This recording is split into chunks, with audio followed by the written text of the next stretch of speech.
Hi everyone. I am about to go live with Sophia Rocklin, the author of When Plants Dream, or co-author with Daniel Pinchbeck. And we are doing it to promote and support our next folk medicine concert. So, as you may know, oh, here she is. She's so I know we threw a live stream benefit concert last month and we raised almost 40 grand for the Amazon to go in direct aid to them. Hi, Beauty. Good to see Hello, good to you. see you Oh, I missed too. you. Hi. I was just Yay. explaining to everybody of why we were doing this. And for the first folk medicine, we had an interview, and it was one of my favorite conversations. And we wanted to do a repeat this time because I feel like there's so much to cover, and you are so insightful when it comes to the Amazon. So I don't have your bio in front of me, so can you introduce yourself, Sophia? Fine. Because it's Yeah, actually like a sure. very, it's a bio that needs to be said out loud. I love it. Oh my gosh. Well, let's see. It's constantly evolving. But yeah, I'm an anthropologist by background and training, and I've always been really interested in understanding how different cultures situate themselves in the world, how they have different notions of time, space, rituals, relationships, more than anything to their ecology. Mostly because I myself am a New York City girl, born and raised, and I was always like, we're missing some things over here. So I've been on a lifelong quest to see how other people do it, see how traditional cultures do it. And so, yeah, I mean, more or less, I'm an author, I'm a public speaker, and I now work with the Chikuni Institute, which is a nonprofit organization in the Peruvian Amazon, working on reciprocity and permaculture and marrying together personal wellness with earth wellness. So, yeah. I love that. I love that. And that was something that people found really profound about our last talk, in which we covered, we really went into depth about ayahuasca as a healing medicinal plant and about the concept of healing. Because here in the West, and this is just a recap, but that conversation is up on my IGTV for anybody who is interested and wants to dive in deep, because we covered it in depth and it was really insightful. But as I was saying, in the West, we have this understanding of healing that is so individual. Totally. And you and I were saying that true healing needs to take into account the collective, and that's what Aini means. It's reciprocity, and so it's receiving a healing from this medicinal plant, and then being of service to the people who steward this plant, the place this plant is from, which is the Amazon. Could you just really recap on that for people, because it is such a beautiful, important topic? Yeah, I mean, the way I like to look at it, and this is like my interpretation and understanding of it, different cultures understand health and wellness in different ways. In the West, we tend to approach everything, but specifically health and wellness from a very individualized angle, right? So it's a very biophysical sort of complex that is not necessarily considered as it relates to the greater web of things, right? The health of the trees, the quality of the water, the health of our relationships, all of these different things are not really considered when you go to a doctor's office and someone asks, why are you struggling with depression? And it really is pretty straightforward. And so when you look at, different cultures, I've been very lucky to work with a community called the Shipibo for the past 2, 3 years. And they're a community of about 35,000 people that live between Peru and Brazil. And, they have a whole different kind of, you could say like a medical lexicon. So the way people are interacting with their environment has to do with fears or projected thoughts. It's very magical in some ways, but in some ways it's very practical. And so from this perspective, I think I've been lucky to work in the Amazon for years within the context of ayahuasca tourism, as it were, seeing people who really fell out of the loop, who felt kind of let down by Western medicine in some ways. And we're looking for deeper answers, and we're looking for healing that is not necessarily diagnosable on pen and paper. And I mean, speaking personally, I think that you know, so much, even coronavirus, I think we spoke about this recently. It was like, you know, it at its core, it's a zoonotic disease. It's a disease that was transferred from a different animal to human animals, and it represents in some way like a rift or a bad relationship between different communities, right? And you know, we know experts are warning that as we see more deforestation and, you know, corporate extraction encroaching farther and farther into these wild territories, more disease will come. Zika, Ebola, all of these guys come from different, they're passed on when we expand our territories into the wilderness. So these are the deeper questions we're asking. And it becomes clear now more than ever that our wellness and our healing are inextricably linked together. We have to work on all aspects. Environmental policies have to be in, like, health policies. All these things are connected. So yeah. And that's a big part of the worldview in the Amazon, you know, the interconnectedness of everything. And Totally. that's something that we in the West are just, we just live in our bubbles, and everything is separate. We get we get our food from the store. We're not connected to the soil. Hopefully, if our food was even grown in soil, you know. And yeah, I think, and what plant medicine is able to do is give you insight and embodied experience of that interconnectedness. And you know, it's an experience that can change your life and provide profound healing. But as we said, this is a healing that in order for it to be complete, you must then return in reciprocity, and that's what you're doing with Chikuni.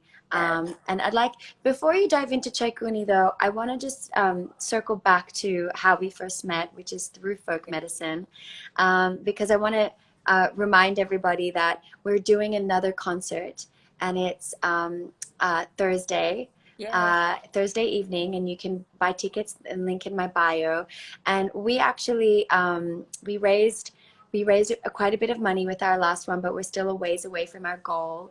And you were helping to distribute that money. And just, could you please give people an idea of what's going on the ground, and how that money is helping them in the situation with COVID? Because I know everyone's dealing with so much over here, but it is really important to care about our brothers and sisters down there because of the interconnectedness of everything. So Really, yeah.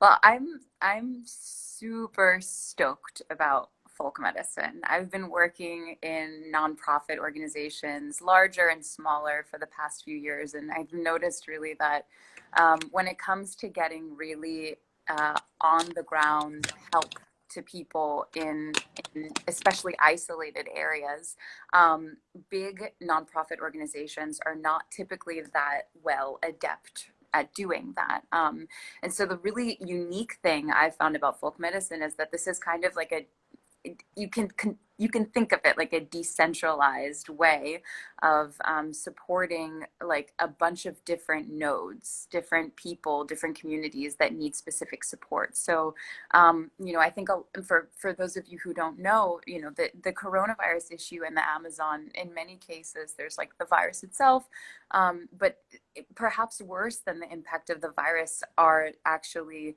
the political and economic kind of ramifications of effects of quarantine, right? So a lot of people, for example, live by rivers. And Peru, for example, immediately shut down all of its borders. It shut down any kind of transportation. So a lot of these communities that like need to go and purchase food in another area couldn't do that, right? And so suddenly they're forced to be autonomous, and they can't get basic access to, you know, not only medications related to healing coronavirus, but treating coronavirus, but like, you know, things like clean water and rice and soap and gasoline and all of these different things that people use on a day-to-day basis. And so what we're seeing is actually people suffering of hunger and of infections. But again, depending on the different little communities, right now folk medicine is supporting a number of different communities. We have the Hunikuin, we have the Tubu, the Shipibo, the, I think, Ashaninka, Quechua, Quichua. So there's a number of different ethnic groups and people who have different needs depending on where they're at, physically and culturally and all these things. And so folk medicine is basically a response to the need that we've seen. We saw tons of these GoFundMe campaigns cropping up, our connections asking for help, calling upon the international community.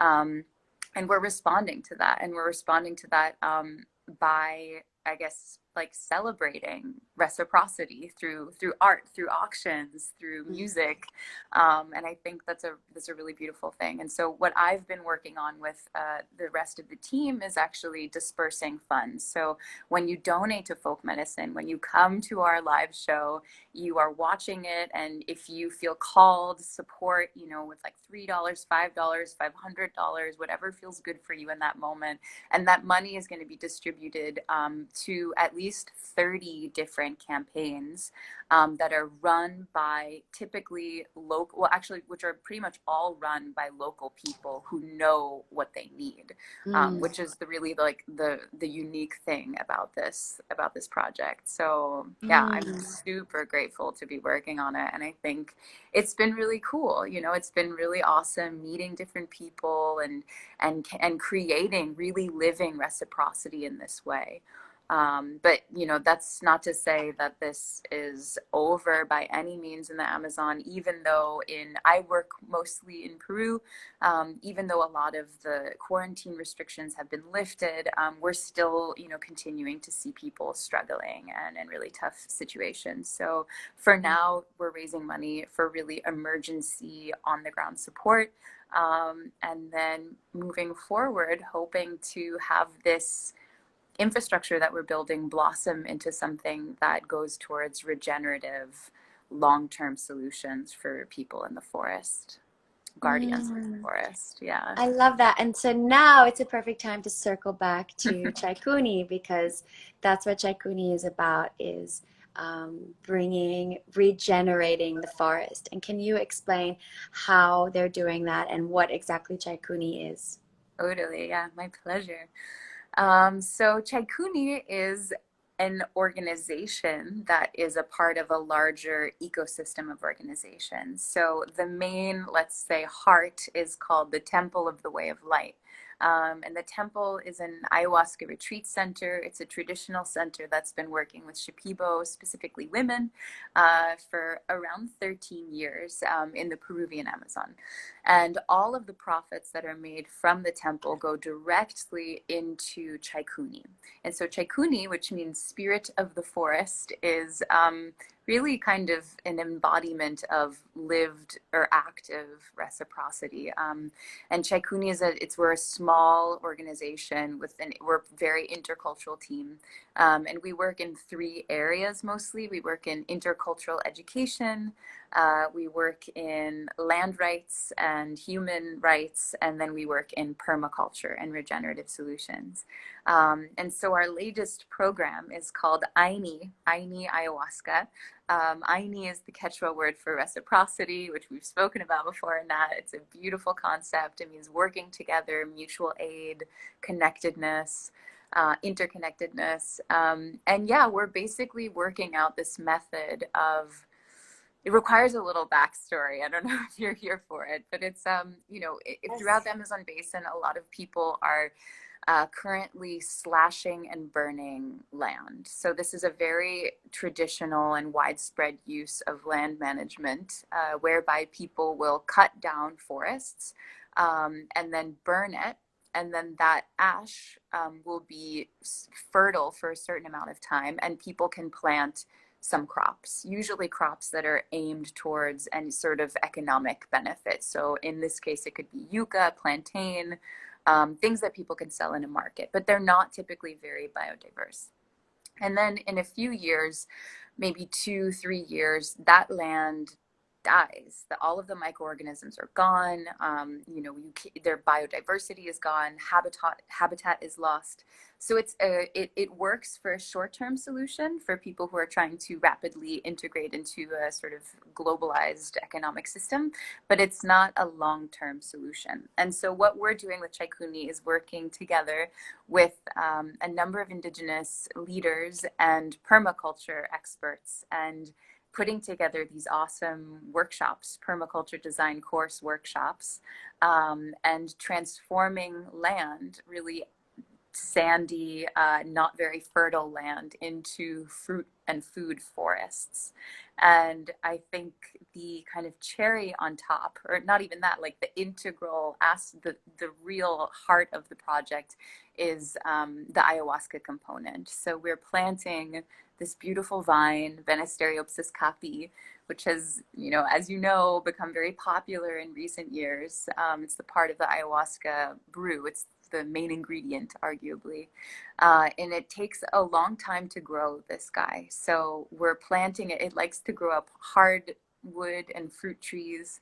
And that's the idea. So people can, make they can have a good living while also living harmoniously with the land. And so we're prototyping this right now, building it out. And that's the idea, if another pandemic comes or not, people can live well from the land. They can live Yes. with the land, and they can be stewards of the land in a way that feels right and appropriate for them, while also advancing in society, right? Without feeling like they're being left out of economic development, without feeling like they're being stuck in the past, which is sometimes what people tend to think of when we think of indigenous communities, but they're actually advancing and doing things on their own terms and making the world a more beautiful place. So, I yeah. love that. Yes, you're restoring food sovereignty back to them, their dignity, their wisdom, because they were regenerative farmers before colonialism, correct? There are parts of the Amazon they've now just discovered that are man-made. Yeah. So I love this fact because, I had a moment at the beginning of the year where I felt incredible depression around the fires in Australia, and I just was so depressed. What I had seen just shook me to my core. It was truly apocalyptic, and it felt like I had seen a preview of our future if we don't change our ways. Couldn't see the sky. It was black with smoke for months.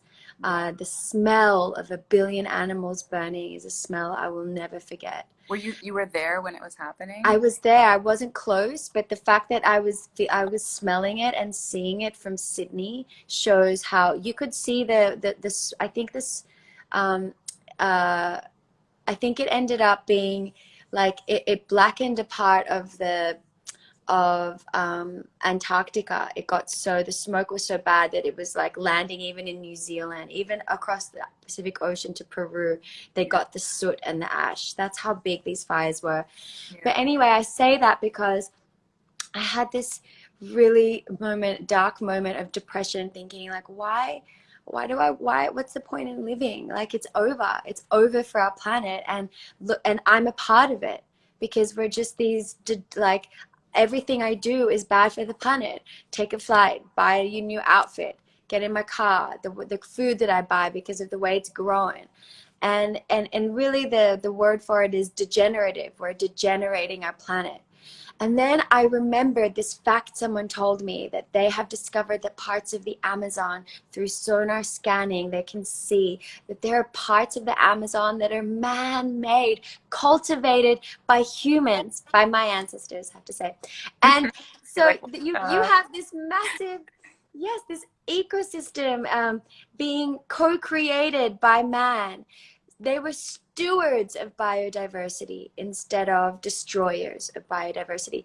And that fact just kind of lifted me out of the darkness, because I thought, you know what? I kept thinking, we're the problem as humans. If we go, maybe the planet can right itself. And Right. we're not. We have the potential to be regenerative humans and make the earth a better place, not just zero waste or carbon neutral or sustainable. We've got to move beyond that to regeneration. And that's what Indigenous people can teach us. And Oh, that's why what you're doing is so important, because you're honoring their traditional wisdom around this, which some of them have forgotten, because like you said, they're trying to keep up with this modern world and have right. a place in the global economy. And they've been told, like, oh, subsistence farming, we've got to get you out of that. That's not progress, So I'd like to rewind all this progress that we've made progress, but we can't. We have to move forward. But I think the way forward is really like looking backwards, like how they did it in the past. So Totally. that's just my little side note. Totally. um Yeah, totally. It's like about braiding, we can never forget these aspects of ourselves. And there is so much beauty in growth and in our civilizations marching forward towards the sun. And in some ways, we've messed up really badly. And in other ways, we've learned amazing things along the way. And I don't think we can throw the baby out with the bathwater. And that's why, in some ways, like, the Chikuni programs are really a marriage of, technological advancement and marrying together traditional ecological knowledge and using those tools in a way that empowers the communities, and not like, it's actually the communities themselves choosing what they want to do with those tools and those voices being ahead. And so my role in this is, and your role in this is really being a bridge, supporting those voices and supporting those projects. And that's the deal, bridging between the past and the future, this culture and that culture, this world and that world. mhm. And yeah, it's That's the passion we share. totally, And yeah. so, and that's why it's just been such a treat to see how many people are supporting this cause and how many non-Indigenous people are really waking up to the importance of, standing in allyship with our brothers and sisters down there. And there's a really beautiful lineup for this new folk medicine. Sharon So von Etten. good. Who else? Who else do you remember? Good. Santi Paro is coming back. But please, everybody, buy tickets. All 100% of the donations will go to folk medicine. So again, link is in my bio. You can buy tickets for that. And we'll also be having Indigenous performers and more interviews. Myself and Kip Malone from TV on the Radio will be presenting and conducting some of those interviews. So before we wrap it up, Sophia, is there anything else you want to share about the Amazon, your work there, what we can learn from it? I want to just pass the mic back to you, Oh, and so you can end it appropriately. I mean, I think come to folk medicine, just like tune in to whatever. I think I honestly, I don't know if you felt this, but from tuning into last folk medicine, I got in the zone. Like there was an energy of connection and compatriots. I don't even know what the word is, but I just felt like we had entered into some sort of a ceremony. And the more people that come, the better, really. I think we're doing something really intriguing here, and I'm super grateful to be a part of it. And anyone who's called, please, your donations go towards really, really amazing projects, and we're growing. This isn't just a one-off thing. This is a movement that we're building. This is a cultural current and an energy that we're cultivating right now. So we're celebrating life in reciprocity. I love that. That's definitely what it feels like, a cultural current. And the last one did feel like a ceremony. So Yeah. okay, so come and sit in ceremony with us, guys, and listen to amazing music and The potentially best buy some, lineup. Yeah. yes, and potentially buy some beautiful art, all in the spirit of reciprocity for the Amazon. Sophia, you are a true hero of mine, and You, Nat. I'll talk to you soon, girl. Thank you. Much Bye. love.